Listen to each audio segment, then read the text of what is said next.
बोरची motor काढत असताना कप्पीचा विद्युत तारे स्पर्श लागून 4 जणांचा जागीच मृत्यू.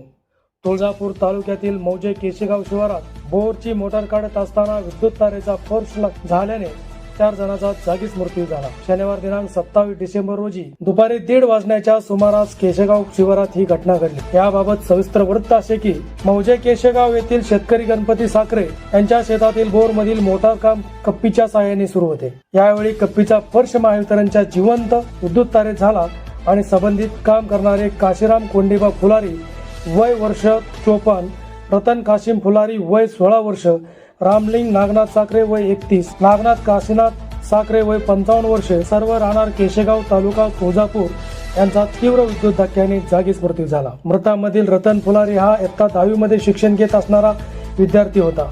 वेळ प्रसंगी वडील काशिम फुलारी यांना मदत करीत होता, पण विद्युत तारेच्या धक्क्याने या पिता मृत्यू झाल्याने गाव परिसरात हळहळ व्यक्त केली जात आहे.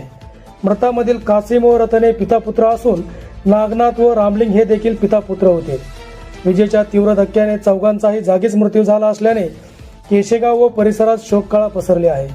यावेळी घटनास्थळी गाव परिसरातील ग्रामस्थांनी धाव घेऊन मोठी गर्दी केली होती. आपल्या परिसरातील बातम्या पाहण्यासाठी चॅनलला सबस्क्राईब करा, व्हिडिओला लाईक करा आणि बेल आयकॉन दाबायला विसरू नका.